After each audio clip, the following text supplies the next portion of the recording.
Welcome back to Roaches, where we talk all things entrepreneurial and just like being the last one standing, which is the entire point of entrepreneurship is just don't go out of business, right? That's it. Okay, I have a question for you specifically that I think you might enjoy answering. Are you a boss babe? Oh, the boss babe. No, I'm not a boss babe. Tell us why you're not a boss babe, and really, like, what is this movement of, like, we have a very specific opinion about being a boss babe. So I'm going to let you go first because you have strong ones too. It's, like, unfortunate because I think the word is meant to be powerful for women. And empowering. Yeah, and empowering. And I think what happens is it becomes this, like, fluffy little topic, like, oh, you're a cute woman in business. And, like... Yeah.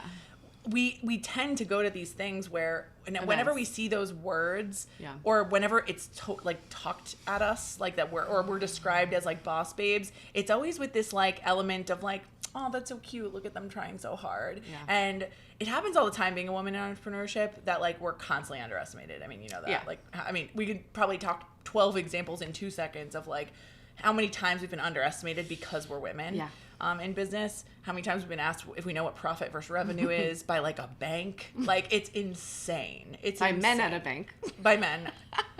And there are a lot of men allies. We've met a lot of men who are allies and so amazingly impressed by what we do. I think that we do not need to gender the idea of being a boss. It's a boss. I don't understand you're an entrepreneur, you're a boss. I agree with you. I understand the origin. I understand that like women are much less likely to be leaders in the space due to opportunity, of course. Less investments in women. Less investment. There are very key reasons why this is not because women don't feel that they could do it. Of course we could. We can run circles around whatever.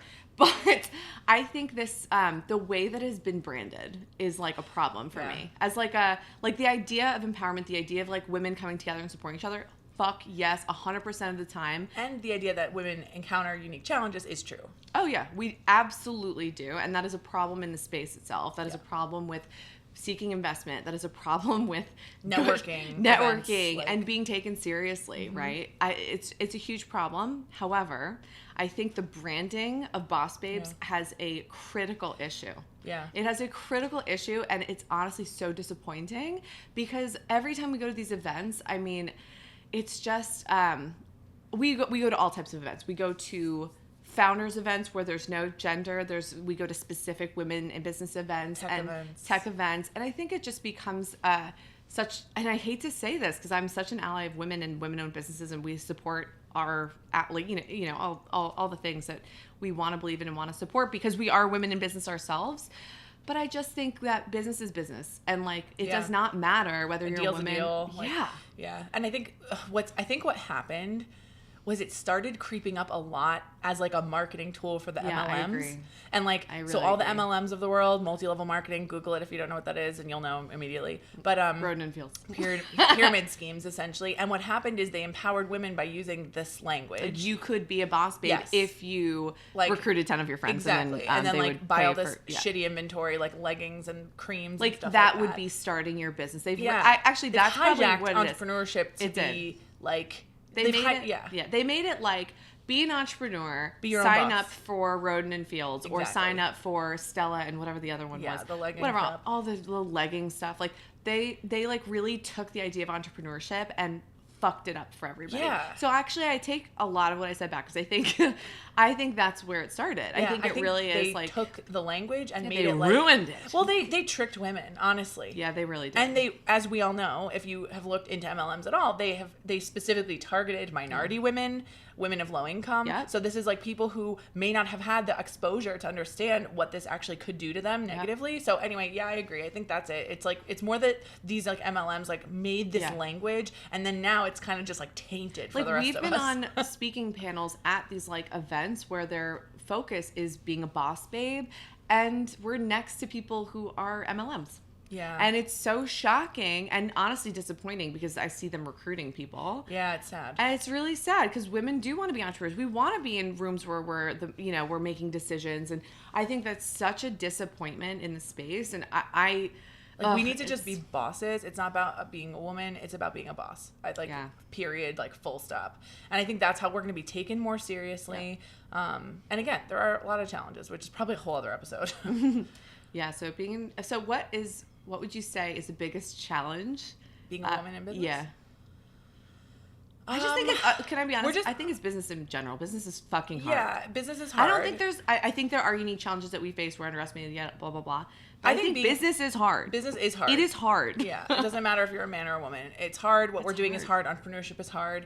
I do think that I think the underestimation, if I had to pick one thing, it'd be underestimation. Like, the amount of times we'd be like, oh, that's cute. Is that like your little side business? Is that your like little Etsy shop? Like, you know what I mean? Like, that like idea that like... Actually, we were just at a party and I introduced myself saying, you know, I'm a founder of Happy Box and, you know, I started this company with my sister, and someone said, oh, you do that full time? Yeah. Yes. That is my fucking annoyance. That happens a lot. And I literally like, oh yeah, we made the exact 1,000 list. Like, is that your real job? Yeah. Like, that kind of like weekends? Yes. Like, oh, that's cute. Like that, like big attitude. eye roll from me. Honestly, I'm like, I'm like, yeah, your whole head. I literally can't hold it back because I'm like, okay, why don't you Google us for like 5 seconds and tell me if you feel the same way? Yeah. It's so annoying. I know that like, I think underestimation, because we 100% have unique challenges, and again, we can talk about that all day, but the underestimation specifically from men, but women too, it's underestimation generally. Everybody. That's why of like, what are we doing? How did we do this? Oh, and like, your husbands must be involved. Oh my God. That is like husband shit. Yeah. So what does your husband think of you doing this? Are you fucking kidding me? Well, we were signing our first lease and we were really excited about it. I'll never forget this. I think, was it Joe or Josh? Joe was there. Okay. So we were at the location, the warehouse. We were signing the lease. The guy, the rental fucker, who I hate. Real estate. Yeah. Was talking to him. Yeah. Looking at him. Just talking to him. He's like, look at them. They're not. Literally, like, your husband was like, I'm not involved here. I'm like basically not here. Like, I don't know what you're saying. It's so frustrating. So it's infuriating. It's infuriating. It's frustrating. I do think that just like, if you can cut through all that bullshit and just like look at the numbers and like really understand business, because that's it, like, you will be a force to be reckoned with. I will say too, we have gone to incredible events, both men and women, who are both not focusing on the women aspect of it. Like, we went to one, we were the only women in the room.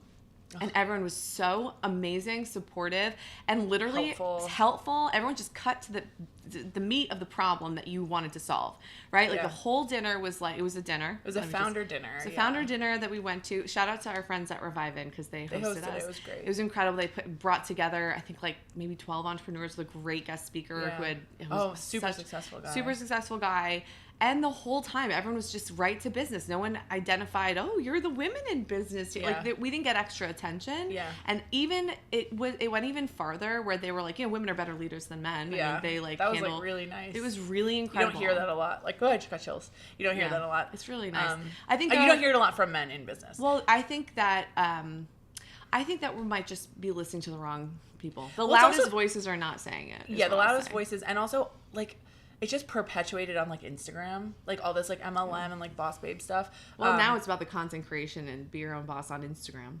Yeah, like, and like how to be an affiliate, whatever. It doesn't matter. How to stay home and make thousands. Yeah, stay at home. But yeah, that founder dinner like really changed my mind, because I thought it was a problem with men viewing women a certain way, honestly, but I actually don't agree with that. I think that any entrepreneur has respect for another entrepreneur.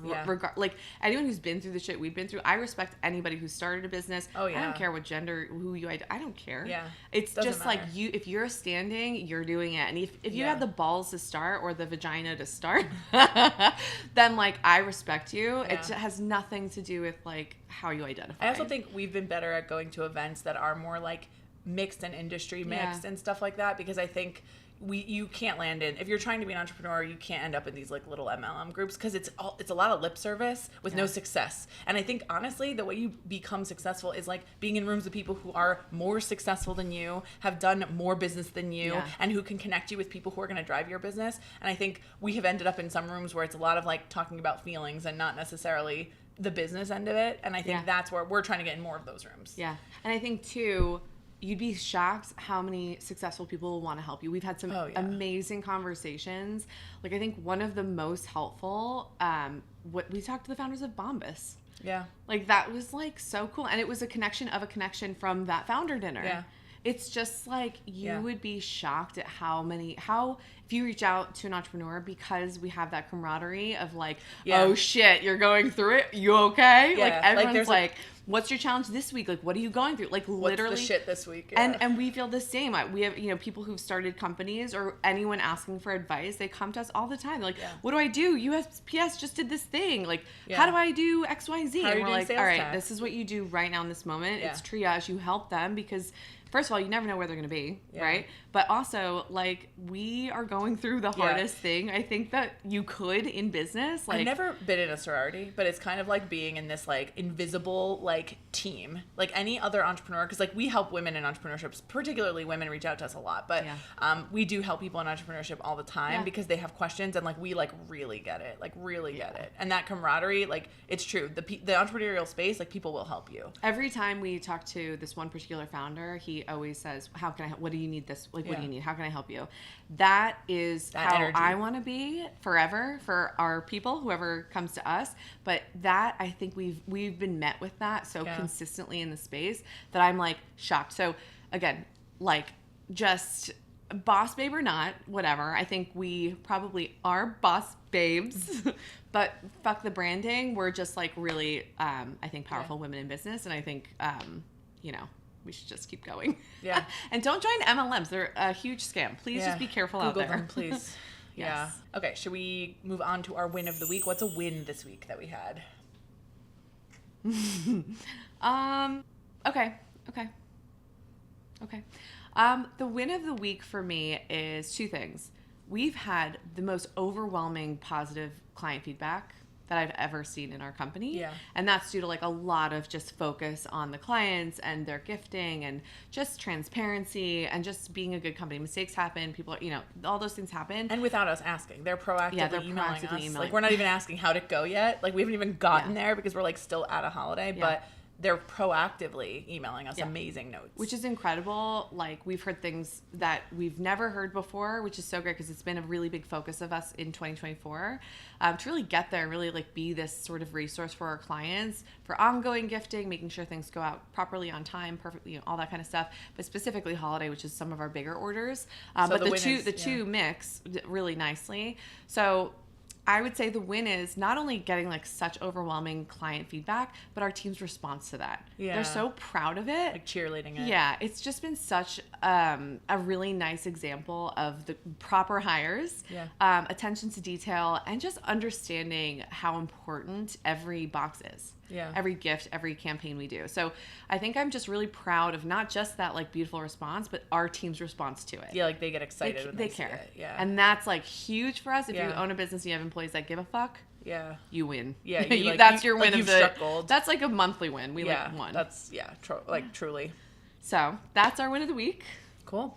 All right. Well, as we always say, if you have any questions for us as entrepreneurs, and about our journey or about business in general, because it's just hard, or just want to, like, talk to us, give us a compliment, or just, like, tell us something nice, go ahead and DM us on @HappyBox for now, and we'll take a look.